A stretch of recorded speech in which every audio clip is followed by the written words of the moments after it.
ನಾವು ಇವತ್ತು ನೋಡ್ಲಿಕ್ಕೆ ಹೊರಟಿರುವಂತಹ ಮೂವಿ ಪ್ಲೇನ್ ಅಂತ. ನಾವು ಮೂವಿ ಸ್ಟಾರ್ಟಿಂಗ್ನಲ್ಲಿ ನೋಡ್ತೀವಿ ಬ್ರೆಡ್ ಅಂತ ಅವರು ಪೈಲಟ್ ಆಗಿರ್ತಾರೆ. ಸೊ ಅವರು ಏರೋಪ್ಲೇನನ್ನು ಬೇರೆ ಕಡೆ ತಗೊಂಡು ಹೋಗೋದಕ್ಕೋಸ್ಕರ ಹೋಗ್ತಿರ್ತಾರೆ ಏರ್ಪೋರ್ಟ್ನಲ್ಲಿ. ಜೊತೆಗೆ ತನ್ನ ಮಗಳ ಜೊತೆ ತುಂಬಾ ಮಾತಾಡ್ತಿರ್ತಾರೆ, ಯಾಕೆಂದರೆ ಅವರಿಗೆ ತಾಯಿ ಇರಲ್ಲ, ತುಂಬಾ ಮಗಳನ್ನು ಇಷ್ಟಪಡ್ತಿರ್ತಾರೆ. ಸೊ ಅವರು ಕ್ಯಾಬಿನ್ಗೆ ಬರ್ತಾರೆ, ಅವರು ಕೋ ಪೈಲಟನ್ನು ಭೇಟಿ ಆಗ್ತಾರೆ.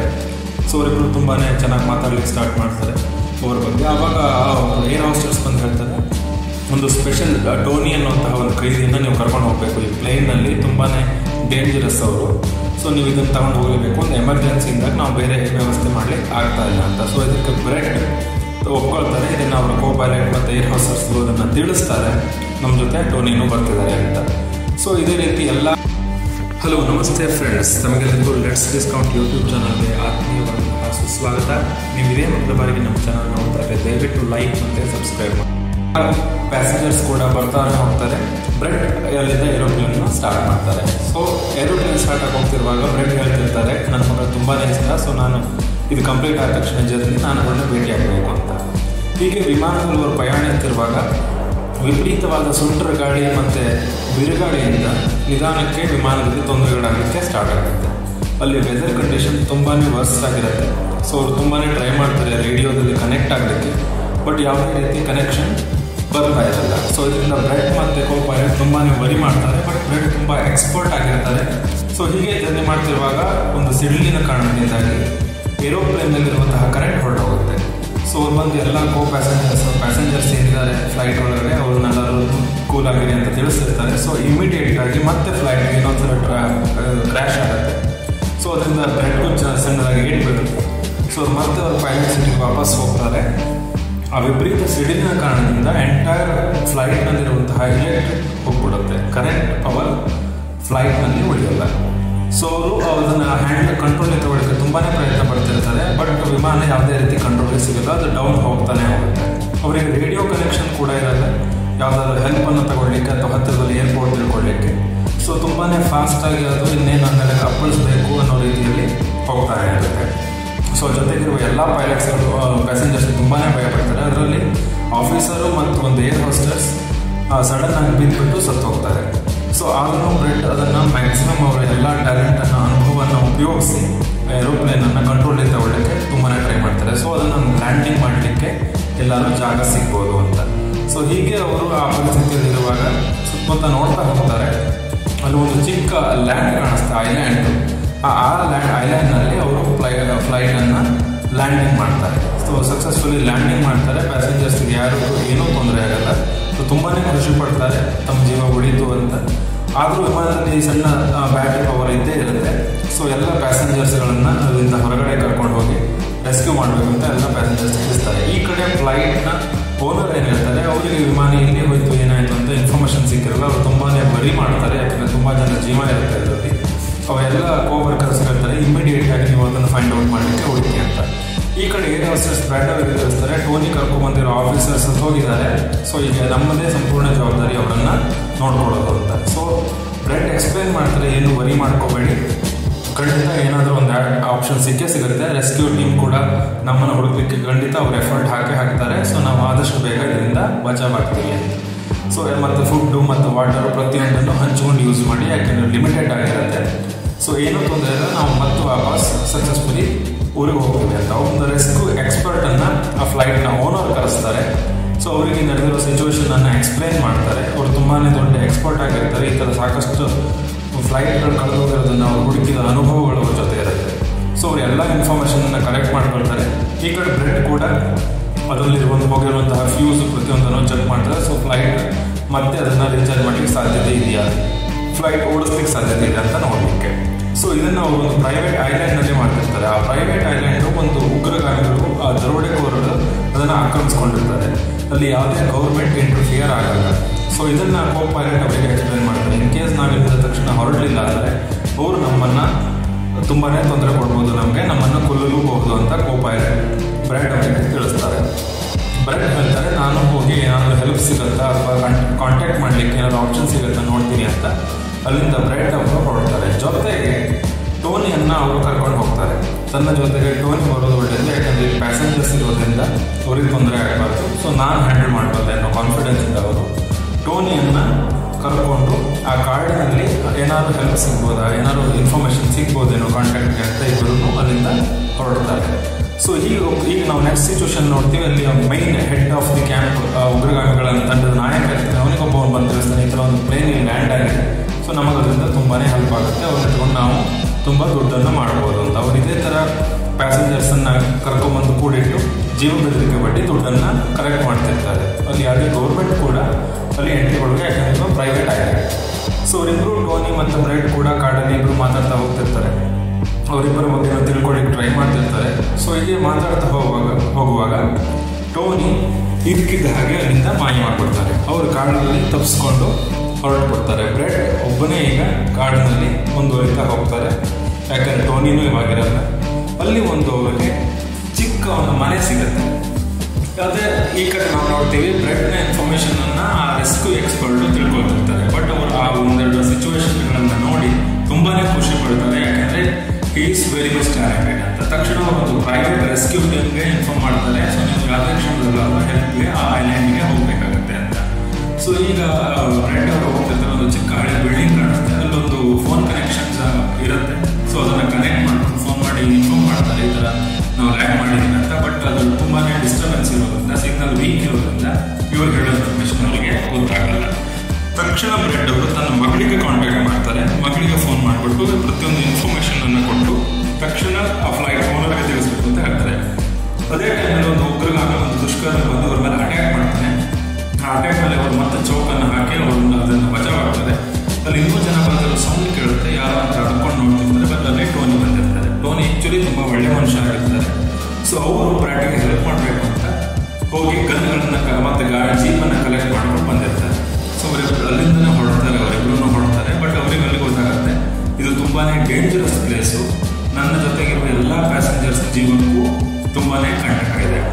ಯಾಕೆಂದರೆ ಈ ಉಗ್ರಗಾಮಿಗಳನ್ನು ಅವರನ್ನು ಬಂದಿಯಾಗಿ ಹಾಕಿಕೊಂಡು ಕೊಲೆ ಬೆದರಿಕೆಯನ್ನು ಒಡ್ಡಿ ದುಡ್ಡನ್ನು ಕಲೆಕ್ಟ್ ಮಾಡೋದು ಆ ಉಗ್ರಗಾಮಿಗಳ ಕೆಲಸ ಆಗುತ್ತೆ. ಅಲ್ಲಿಂದ ತಕ್ಷಣ ಬ್ರೆಡ್ ಮತ್ತು ಟೋನಿ ಹೊರಡ್ತಾರೆ, ನಾವೇನಾದರೂ ಅವ್ರ ಮೇಲೆ ಅಟ್ಯಾಕ್ ಮಾಡಲಿಕ್ಕೆ ಅಥವಾ ಈ ಕಡೆ ಸಪೋರ್ಟ್ ಮಾಡಲಿಕ್ಕೆ ಸಾಧ್ಯನಾ. ಅಷ್ಟರ ಒಳಗಾಗಿನ ಎಲ್ಲ ಉಗ್ರಗಾಮಿಗಳು ಒಂದು ದೊಡ್ಡ ಬಸ್ ಮತ್ತು ಎಂಟೈರ್ ಟೀಮ್ನ ಕರ್ಕೊಂಡು ಈ ಪ್ಯಾಸೆಂಜರ್ಸ್ ಇರೋಲ್ಲಿಗೆ ಬರ್ತಾರೆ. ಸೊ ಅಲ್ಲಿ ಪ್ಯಾಸೆಂಜರ್ಸ್ ಇರೋಲ್ಲಿಗೆ ಬಂದು ಇವ್ರನ್ನೆಲ್ಲರನ್ನೂ ಅಟ್ಯಾಕ್ ಮಾಡ್ತಾರೆ, ಇವರು ಕಂಟ್ರೋಲನ್ನು ತಗೊಳ್ಳಿಕ್ಕೆ. ಈ ಕಡೆ ಟೋನಿ ಮತ್ತು ಬ್ರೆಡ್ ಕೂಡ ಜೀಪ್ನಲ್ಲಿ ಆ ಅಟ್ಯಾಕ್ ಆಗಿರೋ ಸೌಂಡ್ ಕೇಳುತ್ತೆ. ಅದನ್ನು ಕೇಳಿ ನಾವು ಇವಾಗ ಹೋಗೋದು ಅಂತ ಅವ್ರ ಪ್ಯಾಸೆಂಜರ್ ಲೀಸ್ಟನ್ನು ಕೂಡ ಕಲೆಕ್ಟ್ ಮಾಡ್ಕೊಳ್ತಾರೆ. ಜೊತೆಗೆ ಒಂದು ಮಹಿಳೆಯಲ್ಲಿಂದ ಓಡ್ಲಿಕ್ಕೆ ಟ್ರೈ ಮಾಡಿದ್ರೆ ಇಮ್ಮಿಡಿಯೇಟ್ ಆಗಿ ಅವಳನ್ನು ಶೂಟ್ ಮಾಡಿ ಕೊಂತಾರೆ. ಆವಾಗ ಇವರೆಲ್ಲರಿಗೂ ಗೊತ್ತಾಗುತ್ತೆ ಇವರು ಎಷ್ಟು ಡೇಂಜರಸ್ ಅಂತ. ಇದರಿಂದ ತುಂಬಾ ಎಲ್ಲರೂ ನರ್ವಸ್ ಆಗ್ತಾರೆ. ಟೋನಿ ಬ್ರೆಡ್ನಲ್ಲಿ ನೀನಿಗೆ ಇಂಟರ್ಫಿಯರ್ ಆಗಬೇಡ, ಈಗ ಹೋದರೆ ಅಷ್ಟು ಜನರಿದ್ರೆ ನಾವು ಏನೂ ಮಾಡಲಿಕ್ಕಾಗಲ್ಲ, ಸೊ ನಾವು ಬೇರೆ ಪ್ಲ್ಯಾನ್ ಮಾಡೋಣ ಅಂತ ಅವರನ್ನು ತಡೆದು ನಿಲ್ಲಿಸ್ತಾರೆ. ಅವರೆಲ್ಲರೂ ಒಂದು ಬಸ್ನಲ್ಲಿ ತುಂಬಿಕೊಂಡು ಎಲ್ಲ ಪ್ಯಾಸೆಂಜರ್ಸನ್ನು ಆ ಉಗ್ರಗಾಮಿಗಳಲ್ಲಿಂದ ಹೊರಡ್ತಾರೆ. ಉಳಿದು ಕೆಲವು ಉಗ್ರಗಾಮಿಗಳಿಗೆ ಹೇಳ್ತಾರೆ ಫ್ಲೈಟ್ನಲ್ಲಿ ವ್ಯಾಲ್ಯೂಬಲ್ ಥಿಂಗ್ಸ್ ಏನಿದೆ ಅದನ್ನೆಲ್ಲ ತೆಗೊಬನ್ನಿ ಅಂತ. ಈ ಕಡೆ ಬ್ರೆಡ್ ಮತ್ತು ಟೋನಿ ತುಂಬಾ ಇಬ್ಬರ ಮಧ್ಯೆ ಗಲಾಟೆ ಆಗುತ್ತೆ, ನಾನು ಕಾಪಾಡಲಿಕ್ಕೆ ಕೊಡಲಿಲ್ಲ ನೀನು ಅಂತ. ಬಟ್ ಹೇಳ್ತಾರೆ ಟೋನಿ ನಮ್ಮಿಬ್ಬರ ಕೈ ಅವರಿಬ್ಬರನ್ನ ಫೇಸ್ ಮಾಡಲಿಕ್ಕೆ ಆಗಲ್ಲ. ಅಲ್ಲಿ ಒಂದು 3-4 ಜನ ಉಗ್ರಗಾಮಿಗಳು ಆ ಫ್ಲೈಟ್ನಲ್ಲಿ ವ್ಯಾಲ್ಯೂಬಲ್ ಥಿಂಗ್ಸನ್ನು ತಗೊಳ್ಳಿಕ್ಕೆ ಅಂತ ಅಲ್ಲೇ ಇರ್ತಾರೆ. ಸೊ ಇವರು ಅವ್ರ ಮೇಲೆ ಅಟ್ಯಾಕ್ ಮಾಡ್ತಾರೆ. ಅದರಲ್ಲಿ 2-3 ಜನ ಸಾಯಿಸಿ ಒಬ್ಬವನ್ನು ಇಟ್ಕೊಂಡು ಅವನ ಹತ್ರ ಇನ್ಫಾರ್ಮೇಷನನ್ನು ಕಲೆಕ್ಟ್ ಮಾಡ್ಕೊತಾರೆ. ಸೊ ಯಾವ ರೀತಿ ಅವ್ರು ಎಲ್ಲಿ ಹೋಗಿದ್ದಾರೆ, ಸೊ ಎಷ್ಟು ಜನ ಇದ್ದಾರೆ, ಪ್ರತಿಯೊಂದು ಇನ್ಫಾರ್ಮೇಷನನ್ನು ಅವರು ತಿಳ್ಕೊಳ್ತಾರೆ. ಸೊ ಅವ್ನು ಪ್ರತಿಯೊಂದನ್ನು ಎಕ್ಸ್ಪ್ಲೇನ್ ಮಾಡ್ತಾರೆ. ಈ ಕಡೆ ರೆಸ್ಕ್ಯೂ ಟೀಮ್ ಎಕ್ಸ್ಪರ್ಟ್ ಏನಿರ್ತಾರೆ ಅವರು ಆಲ್ರೆಡಿ ಇವರಿಗೆ ಪ್ರೈವೇಟ್ ರೆಸ್ಕ್ಯೂ ಟೀಮನ್ನು ಅಲ್ಲಿ ಕಳಿಸ್ಲಿಕ್ಕೆ ವ್ಯವಸ್ಥೆ ಮಾಡಿರ್ತಾರೆ. ಸೊ ಅಲ್ಲಿರೋ ಮೋಸ್ಟ್ ಡೇಂಜರ್ಸ್ ಉಗ್ರಗಾಮಿಗಳಿಂದ ಅವರನ್ನ ರಕ್ಷಿಸಲಿಕ್ಕೆ ಸಾಧ್ಯ ಆಗಲಿ ಅಂತ. ಯಾಕಂದರೆ ಅದೇ ಗೌರ್ಮೆಂಟ್ ಮೇಜರ್ ಟೀಮ್ ಅಲ್ಲಿಗೆ ಹೋಗಲಿಕ್ಕೆ ಅವಕಾಶ ಇರಲ್ಲ. ಅವರಿಗೆ ಒಂದು ಸ್ಯಾಟಲೈಟ್ ವ್ಯೂ ಕೂಡ ಸಿಗುತ್ತೆ. ಆ ಮಗಳು ಕೊಟ್ಟಂಥ ಇನ್ಫಾರ್ಮೇಷನ್ನಿಂದ ತಕ್ಷಣದಲ್ಲಿ ಅವ್ರದ್ದು ಪರ್ಟಿಕ್ಯುಲರ್ ಪ್ಲೇಸ್ ಇರುವಂಥ ತಕ್ಷಣ ಆ ಪ್ರೈವೇಟ್ ರೆಸ್ಕ್ಯೂ ಟೀಮ್ಗೆ ಇವರು ತಿಳಿಸ್ತಾರೆ.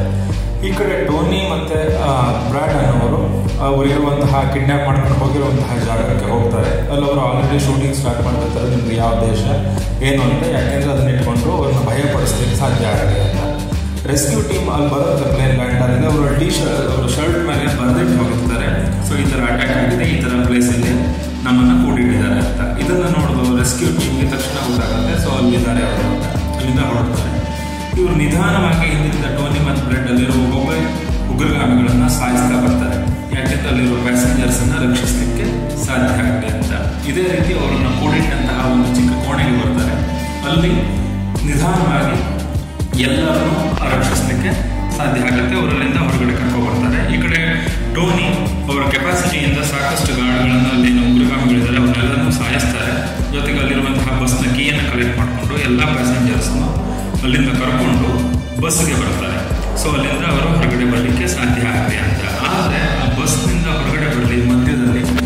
ತುಂಬಾನೇ ಅಗ್ರಗಾಮಿಗಳಿರ್ತಾರೆ.